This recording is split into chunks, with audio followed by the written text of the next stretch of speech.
My primary clinic has always been here in Southsea, Portsmouth on the south coast of England.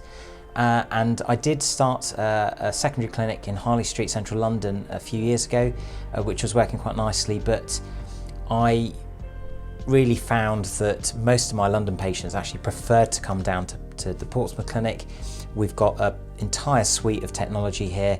I've got a support team of 13, much more control over the whole patient journey.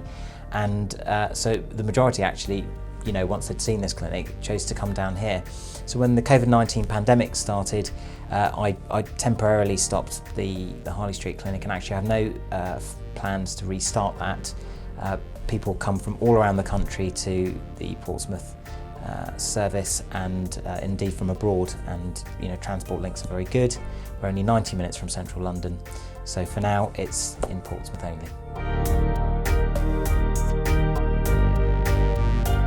I made that probably in around 2013.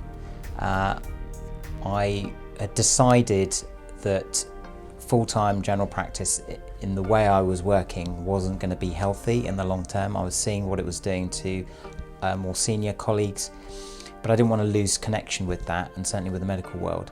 So I first considered maybe a portfolio career, which is basically where you do a bit of general practice, a bit of aesthetic work, etc.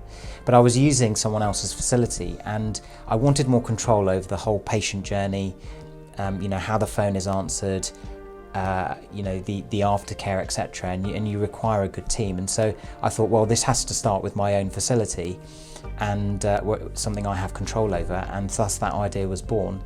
And then in 2014, June to be precise, we finally opened Perfect Skin Solutions.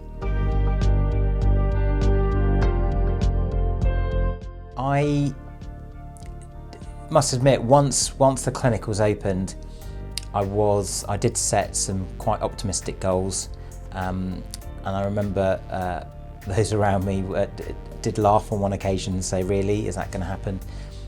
But we surpassed those goals, and I think just following the key principles of really trying to understand what our patients wanted, what our customer wanted, and then getting the results that you promised them, just allowed us to grow massively, really through word of mouth initially, and even to this day, that's still one of the best ways of growing your patient base, really.